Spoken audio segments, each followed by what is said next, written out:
আর মাত্র 10 মিনিট পর স্কুল ছুটি হয়ে যেত মাইলস্টোন স্কুল অ্যান্ড কলেজের। শিশুরা ফিরে যেত বাসায়, মায়ের কোলে, দুপুরের খাবারের টেবিলে। কিন্তু তার আগেই দুপুর 1:18 ঢাকার উত্তরা দিয়াবাড়ির শান্ত আকাশ চিরে ধেয়ে এলো বাংলাদেশ বিমান বাহিনীর একটি যুদ্ধ প্রশিক্ষণ বিমান। আর মুহূর্তেই সেই স্বপ্ন ভরা দুপুর রূপ নিল আগুনের বিভীষিকায়। দুপুর 1:06 বিমানটি উড্ডয়ন করে, আর মাত্র 12 মিনিটেই 1:18 তা বিধ্বস্ত হয় স্কুল ভবনের মাঝে। ভবনটি যেন 2 ভাগে ভাগ হয়ে যায়। বিমানটি এক পাশ দিয়ে ঢুকে আরেক পাশ দিয়ে বেরিয়ে যায়, ফেলে যায় দগ্ধ দেহ, ভাঙা স্বপ্ন আর কান্নায় ভেজা স্কুল ড্রেস। মা, আমি বাঁচতে চাই। শিক্ষার্থীদের চিৎকার আর দৌড়। বিমানটির ধাক্কায় পুরো ভবন যেন কেঁপে ওঠে।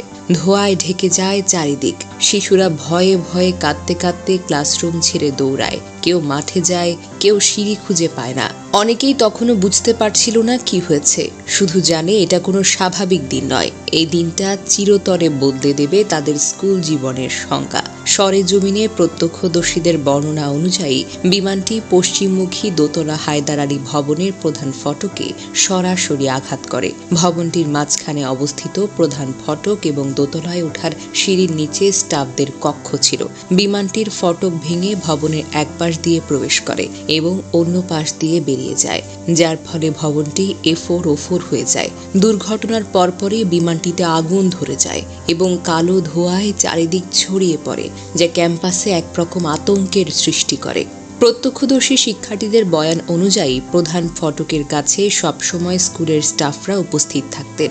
বিমানটি ফটক ভেঙে স্টাফ কক্ষে প্রবেশ করায় সেখানে থাকা কর্মচারীদের জীবন যেন সংকটাপন্ন হয়ে যায়। এই ঘটনায় ক্যাম্পাসে উপস্থিত শিক্ষার্থী ও শিক্ষকদের মধ্যে চরম আতঙ্ক ছড়িয়ে পড়ে। অনেকে নিরাপদ আশ্রয়ের জন্য ছোটাছুটি করতে শুরু করেন। এই দুর্ঘটনায় হতাহতের সংখ্যা নিয়ে বিভিন্ন সূত্রে বিভিন্ন রকমের তথ্য পাওয়া গেছে। ফায়ার সার্ভিস ও সিভিল ডিফেন্স অধিদপ্তরের মহাপরিচালক ব্রিগেডিয়ার জেনারেল মোহাম্মদ জাহেদ কামাল নিশ্চিত করেছেন, শেষ খবর পাওয়া পর্যন্ত 19 জন নিহত হয়েছেন। এছাড়া বিমানের পাইলট ফ্লাইট লেফটেন্যান্ট তৌকির ইসলাম সাগর বিকেল 3:45 দিকে সম্মিলিত সামরিক হাসপাতালে মারা যান। একাদশ শ্রেণীর শিক্ষার্থী রজ্জপালি নিলয়কে তার মা নীলুফা বেগম দুর্ঘটনার পর থেকে খুঁজে পাচ্ছেন না। নিরাপত্তার কারণে কলেজের ভেতরে অভিভাবকদের প্রবেশ করতে দেওয়া হচ্ছে না। ফলে অনেক অভিভাবক ক্যাম্পাসের বাহিরে এখনো অপেক্ষা করছেন। তাদের মধ্যে আতঙ্ক আর শোকের ছায়া যেন স্পষ্ট। প্রশ্ন তোলাটা জরুরি, কার দায়িত্বে এই মৃত্যু? ঢাকার মতো ঘনবসতিপূর্ণ এলাকায় প্রশিক্ষণ যুদ্ধবিমান উড়ানো কোনো সুস্থ সিদ্ধান্ত নয়।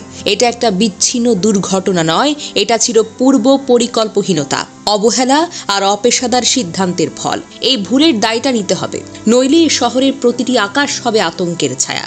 এই দুর্ঘটনা মাইলস্টোন কলেজের শিক্ষার্থী, শিক্ষক এবং অভিভাবকদের জন্য এক অপূরণীয় ক্ষতি। ক্যাম্পাসে ছড়িয়ে পড়া আগুন, ধ্বংসাবশেষ আর আহতদের কান্না এই দিনটিকে ঢাকার ইতিহাসে একটি কালো অধ্যায় হিসেবে চিহ্নিত করেছে। সমাজের সকল স্তর থেকে সহযোগিতা এবং প্রশাসনের তৎপরতার মাধ্যমে আহতদের পাশে দাঁড়ানো এখন সময়ের দাবি। মহান সৃষ্টিকর্তার কাছে প্রার্থনা যেন এই দুর্ঘটনার ক্ষতিগ্রস্ত সকলে শান্তি ও নিরাপত্তা লাভ করতে পারেন।